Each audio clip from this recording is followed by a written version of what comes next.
बिस्मिल्लाहिर्रहमानिर्रहीम। अस्सलाम वालेकुम नाज़रीन गिरामी, गुज़श्ता एपिसोड में हमने देखा कि तंगोत हलीमा सुल्तान और दिली दमीर को नशे वाला शरबत पिलाकर बेहोश करने की कोशिश करता है और कबीले में उर्तुगुल गुलदारों को कराबिक की सच्चाई बताता है कि वो नोयान से मिला हुआ है। इसके बाद सरदार खुशनूद उर्तुगुल को जेल में मिलकर पूछते हैं कि क्या तुमने मेरे बेटे तैमूर को कत्ल किया है या नहीं, जबकि आरिफ साहब और इब्नुल अरबी तैमूर की जान बचा लेते हैं। और आखिर में दिखाया जाता है कि मंगोल फौज काई और दुदुर्गा कबीले पर एक साथ हमला करके औरतों, बच्चों और बूढ़ों को मारना शुरू कर देते हैं। यहाँ से आज के 40वें एपिसोड का आगाज होता है। लेकिन आज की वीडियो का आगाज करने से पहले हमारे चैनल इंटेलेक्चुअल पाकिस को सब्सक्राइब कर लें ताकि मुस्तकबिल में भी आपको उर्तुगुल गाजी ड्रामा के हर एपिसोड का खुलासा मिल सके। दोस्तों, एपिसोड के आगाज में दिखाया जाता है कि उर्तुगुल सरदार खुशनूद से कहता है कि नोयान सर्दियां खत्म होने तक का इंतजार नहीं करेगा, लेकिन आपने मेरी बात नहीं मानी, जिसकी कीमत तैमूर को चुकानी पड़ी। अब क्या आप मुझ पर अपने बेटे की मौत का इल्जाम लगाकर अपने जमीर को साफ करके दिल को तस्कीन देना चाहते हैं? ये दोनों बातें कर ही रहे होते हैं कि गुलदारो जोर जोर से आवाजें लगाता है कि हम पर हमला हो गया है। सभी सिपाही अपने हथियार निकाल कर मैदान में आ जाते हैं और दूसरी तरफ आरिफ साहब हाइमा खातून के जख्मों को बंद करने की कोशिश कर रहे होते हैं। शहनाज इन्हें आवाज लगाकर अपना और हाइमा खातून का ख्याल रखने को कहती है। सरदार खुशनूद भी आवाजें सुनकर उर्तुगुल की जेल से बाहर निकल आते हैं। उर्तुगुल आवाज लगाकर कहता है कि मुझे यहाँ से बाहर निकालो, लेकिन कोई भी इसकी मदद को नहीं आ पाता। मंगोल अंधेरे में तीरों की बारिश करते हुए काई और दुदुर्गा सिपाहियों के साथ साथ आम अफराद को भी बेरहमी से मारते चले जाते हैं। मंगोल सिपाही हाइमा खातून के हैमे में दाखिल हो जाते हैं, जहां शहनाज, आलिया खातून, रोशनी और गुंचा गुल मौजूद होती हैं। ये चारों बहादुरी के साथ इनका मुकाबला करती हैं, मगर मंगोल सिपाही शहनाज पर जानलेवा हमला करने ही वाले होते हैं, लेकिन आलिया खातून मंगोल सिपाही को मारकर इसकी जान बचा लेती है। दूसरी तरफ मंगोल सिपाही उर्तुगुल के कैदखाने में दाखिल होकर इसे मारने की कोशिश करता है, मगर उर्तुगुल इसे मारकर बाहर निकल आता है। बाहर निकलकर वो देखता है कि सरदार खुशनूद मंगोल सिपाहियों से घिरे हुए हैं। उर्तुगुल इन पर हमला करके सभी को वासले जहन्नम करके अपने मामू की जान बचाने में कामयाब हो जाता है। ये सभी मिलकर मंगोल सिपाहियों को शिकस्त देने में कामयाब हो जाते हैं, जिसके बाद सभी हाइमा खातून के हैमे में दाखिल होते हैं, जहां आरिफ साहब सबको बताते हैं कि हाइमा खातून की तबीयत अब पहले से बेहतर है, मैंने खून को बहने से रोक लिया है। इसके बाद सरदार खुशनूद उर्तुगुल से कहते हैं कि ये सारी मुसीबतें तुम्हारी वजह से आ रही हैं, तुमने अपनी जिद में सब कुछ बर्बाद कर दिया। जिस पर गुलदारो इन्हें समझाने की कोशिश करता है कि मामू आपको क्या हो गया है, आपको अभी भी नजर नहीं आ रहा कि मंगोल हमारे साथ क्या कर रहे हैं। जिसके बाद उर्तुगुल अपने मामू से कहता है कि अब बस बहुत हो गया, ये कैसी नाराजगी है जो आपको सच देखने से महरूम कर रही है। आपने मुझे किसी चूहे की तरह पिंजरे में बंद करने के लिए अपना जोर लगा दिया, लेकिन इसके बावजूद मैं आपके सामने खड़ा हूँ। लेकिन अब भी अपनी मर्जी से इस पिंजरे में वापस जाऊंगा ताकि आप समेत तमाम सरदारों को अपनी गलती का अंदाजा हो सके। मैं कल जिरगे में अपना हिसाब दूंगा, जिसके बाद आपको मालूम हो जाएगा कि नोयान ने आपको किस तरह भटकाया है।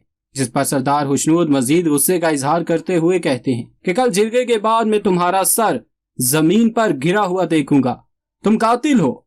इसके बाद गुलदारो उर्तुगुल को वापस कैदखाने में छोड़ने आता है। गुलदारो इसे कहता है कि अब जितनी जल्दी हो सके हमें तैमूर को कबीला वापस लाना होगा। उर्तुगुल कहता है कि हमें जल्दबाजी नहीं करनी चाहिए, रास्ते में या कबीले में तैमूर को कुछ हो गया तो सब कुछ खत्म हो जाएगा। गुलदारो और तैमूर की बातें कराबिक का सिपाही छुप कर सुन लेता है।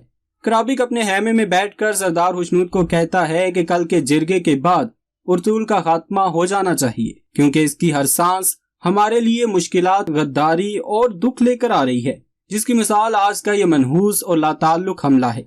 जिस पर मेहरदीन उर्तुगुल की तरफदारी करते हुए कहता है कि कराबिक तुम अपने अल्फाज को तोले बगैर बात कर रहे हो। उर्तुगुल कैद में है और हो सकता है कल उसे मौत की सजा भी सुना दी जाए। इतने में गुलदारो हैमे में दाखिल होता है। उसे देखकर सरदार खुशनूद कहता है कि कराबिक बिल्कुल ठीक कह रहा है, तुमने और गुलदारो ने दोनों कबीले के सिपाहियों को कबीले से दूर भेज दिया है, जिसका फायदा उठाकर नोयान ने हम पर हमला किया है اور اس حملے کا ذمہ دار میرے بیٹے کا قاتل ارطغرل ہے۔ اللہ مجھے اس کی موت اپنی آنکھوں کے سامنے دیکھنے کی توفیق دے۔ یہ سن کر گلدارو غصے میں ان سے کہتا ہے کہ ہمارے کئی سپاہیوں نے ہم سے غداری کی ہے، لیکن اس میں سے کسی نے بھی ہمیں اتنا نقصان نہیں پہنچایا جتنا کو چابش نے پہنچایا ہے، اور آپ کو یہ چیز نظر نہیں آ رہی۔ سردار خشنود گلدارو کی ایک نہ سنتے ہوئے کہتے ہیں کہ میرے سامنے کو چابش پر الزام نہ لگاؤ، وہ میرے بیٹے کا بہادر سپاہی تھا اور ارطغرل نے بے رحمی سے اس کا سر قلم کر دیا۔ گلدارو سے کہتا ہے کہ جب تک آپ اپنے گھر میں اس جیسے غدار پال کے رکھیں گے ہمیں مشکلات سے دوچار ہونا ہی پڑے گا۔ سردار خشنود پوچھتے ہیں کہ اب تم کس پر بہتان لگانا چاہتے ہو؟ گلدارو کرابک کا کہتا ہے کہ یہ غدار ہے، ارطغرل نے اسے اپنی آنکھوں سے نویان کے ساتھ دیکھا ہے۔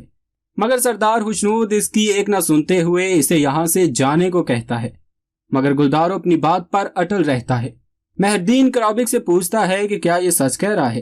تو کرابک اپنی جان بچانے کے لیے صفائی کے ساتھ جھوٹ بولتے ہوئے کہتا ہے کہ ہاں یہ سچ ہے، میں نویان کے پاس گیا تھا، لیکن مجھے سعادتین کوپک نے امن مذاکرات کے لیے بھیجا تھا، مگر اس نے ہماری کوئی بات نہیں سنی۔ اس پر گلدارو اسے کہتا ہے کہ تم چاہے جتنا مرضی جھوٹ بول لو، میں تمہیں زندہ نہیں چھوڑوں گا۔ سردار خشنود اور گلدارو کے جانے کے بعد مہردین کرابک کا گریبان پکڑ کر اس سے پوچھتا ہے کہ تم نویان کے پاس کیا کر رہے تھے؟ مجھے سچ سچ بتاؤ، جس پر کرابک اسے دھمکانے کی کوشش کرتا ہے کہ میرے ساتھ اس طرح کا سلوک نہ کرو، کیونکہ سبھی کی طرح تمہارا مستقبل بھی ہمارے ہاتھ میں ہے۔ جس پر مہردین کہتا ہے کہ مجھے کوئی دھمکا نہیں سکتا، اگر تم مجھ سے جھوٹ بول رہے ہو تو میں تمہارا سر اڑا دوں گا۔ کرابک کہتا ہے کہ کیا تم نے ارطغرل کے ساتھ چلنے کا فیصلہ کر لیا ہے؟ لیکن میں تمہیں بتا دوں کہ ارطغرل تمہارے مطلب کا انسان نہیں ہے، لہٰذا کل جرگے کے بعد اسے مرنا ہوگا، ورنہ تمہاری خیر نہیں۔ سعادتین جو چاہتا ہے وہ حاصل کر لیتا ہے، جو بھی اس کے راستے میں آنے کی کوشش کرتا ہے وہ اسے موت کے گھاٹ اتار دیتا ہے۔ مہردین کے جانے کے بعد کرابک کا سپاہی اسے آ کر بتاتا ہے کہ تیمور زندہ ہے۔ یہ سن کر کرابک خوفزدہ ہو کر اس کے ٹھکانے کا پتہ لگانے کے لیے بھیج دیتا ہے جہاں ارطغرل نے تیمور کو رکھا ہوتا ہے۔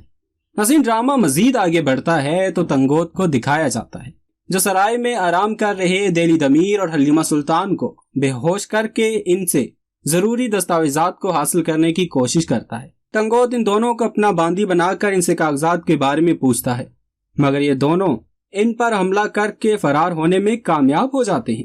دوسری طرف گلدارو اور عارف صاحب غنی کی غار میں پہنچتے ہیں تاکہ عارف صاحب تیمور کی حالت دیکھ سکے کہ وہ قبیلے واپس لے جانے کے لیے ٹھیک ہے یا نہیں۔ دوستو، یہاں پر آج کے اس ایپیسوڈ کا اختتام ہو جاتا ہے۔ ہمیں امید ہے کہ آپ کو ہماری آج کی یہ ویڈیو ضرور پسند آئی ہوگی۔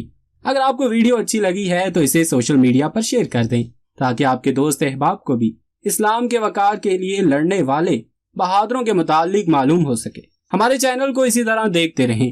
ہم آپ کی خدمت میں ایک نئے ٹاپک کے ساتھ حاضر ہوں گے۔ اپنا اور اپنے پیاروں کا خوب سا خیال رکھیے گا۔ اللہ نگہبان۔